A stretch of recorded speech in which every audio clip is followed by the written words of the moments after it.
Okay, right now I would like to introduce Susanna Keilman.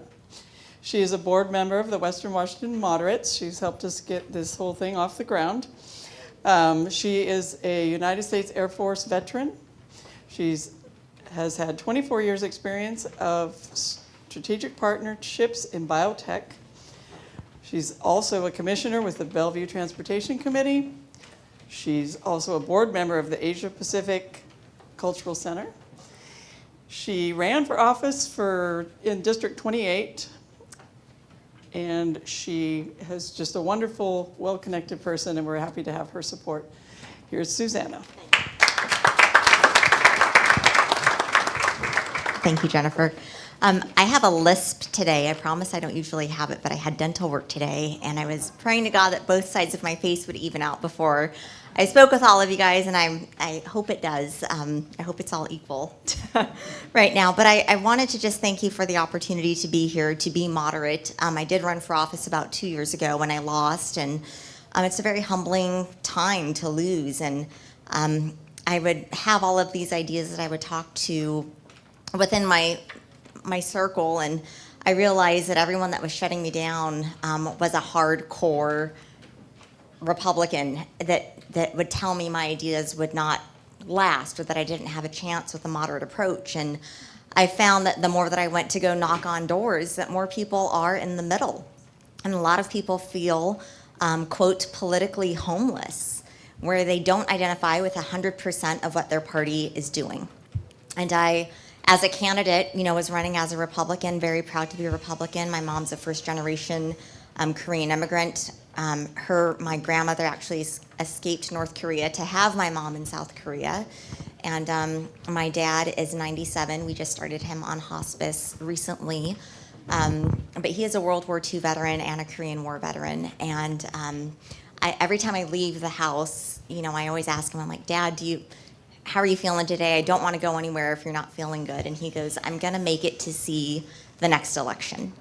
So I feel good being here tonight, knowing that my dad is at least going to live till November. So I want to do my due diligence in making sure that every day counts for him. But why moderate? Some of you that are feeling politically homeless might associate a political party by what the masses are like. And there is that room in the middle where there's more of us than I think the media is willing to admit. The media wants you to think that we hate each other, that Democrats and Republicans hate each other. But there's this room in the middle for us to come together, regardless of your political party affiliation. And I was a previous board member to Mainstream Republicans, which is a wonderful organization. But I found that anytime I mentioned Republicans, that it was like a scarlet letter.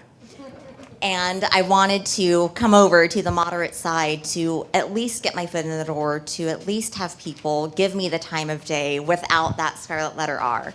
But in that process, I do want to acknowledge that there are a ton of moderate Republicans, Dr. Raul Garcia being one of them. And him and I talk very often just to talk about what our crazy ideas are in the Republican Party. And we've also realized that it's not us having bad ideas, it's that we're just talking to the wrong people sometimes. So I think it's very great and courageous that all of you are here. I initially met with the moderate Western Washington folks at Mainstream when I was doing a panel called Building Bridges. And in that panel, we talked about getting outside of your echo chambers and learning what the other side is doing so that you eventually can start to be one, and that you're not looking at the person as they're the other team or they're the extremist. And you start to learn language that's being said. And I made the mistake when I was running to use the word progressive. But I was using progressive as an adjective, not as a noun. But in that crowd, it was a lot of short-sighted, very passionate people. But the point is, when you learn what the other side is saying, you can understand how they feel. And then you can start to communicate in that same language and break down some of those barriers. So I think that's really important to get outside of your echo chambers. I think there's a lot of assumptions. As Jennifer mentioned, I'm an Air Force veteran, and there's a big assumption that if you're a veteran, you're automatically a Republican. Well, I can tell you that that is not true. I can tell you I'm involved in a lot of women veteran organizations and minority veteran organizations that feel completely abandoned by the Republican Party, but they don't see Democrats representing them either. So if we kind of break down and get away from those stereotypes and get to meet people one-on-one, you can realize that the issues are the same. It doesn't matter if you're a minority. It doesn't matter if you're a woman. You want coverage because you're a veteran. I was exposed to the burn pit in Iraq along with thousands of other veterans. And the burn pit bill has come out so many times, and there's been several veterans initiatives that are named for veterans or have a military affiliation in the title of the bill. And when they get shot down, people think, oh, you must hate veterans. Well, there's so much pork that is stuffed into that bill, and veterans don't understand about that pork. So they're essentially being exploited to pass all of this pork.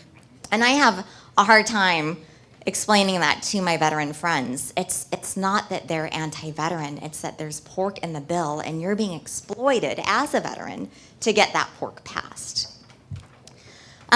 When we talk about I call myself kind of fiscally conservative and socially liberal or libertarian, and I always want to resort it back to the preamble of the Constitution. And a lot of people focus on the Constitution itself, but I think you need to actually go back to the preamble of the Constitution. And the preamble covers 5 key things where the government should only have involvement. And I encourage you to look at it. I won't spend any time reviewing it, but please look at the preamble of the Constitution. And when we talk about limited government, if it's a topic that is not listed in the preamble of the Constitution, then the government doesn't need to play a role in that. And candidates like Dr. Raul Garcia are firm believers in that. If government is in the way, let's get government out of the way. It's really that simple. So please register to vote. Please, once you vote, make sure that when you're voting again in November that you've still done your research. Reaffirm that you have done your research on a candidate. Get outside of your echo chambers. Learn the language that the other party is using to communicate, and don't let the other party control your narrative. If you have a scarlet letter on your sleeve, prove them wrong. Let them know, hey, I'm a Republican, I care about the environment. I'm a Republican, I care about women's health. Or I'm a Democrat and I care about low taxes. I'm a Democrat and I care about veterans. We all have a responsibility to break these stereotypes that are associated with us. So I'm very passionate about being now officially a moderate. My biggest thing with running for office was I thought that was the way that I could make the most change. But I really believe by just removing a scarlet letter that we can make more change being in the middle than we can being on either side. So that's all I have to say. Does anyone have any questions? All right, thank you so much.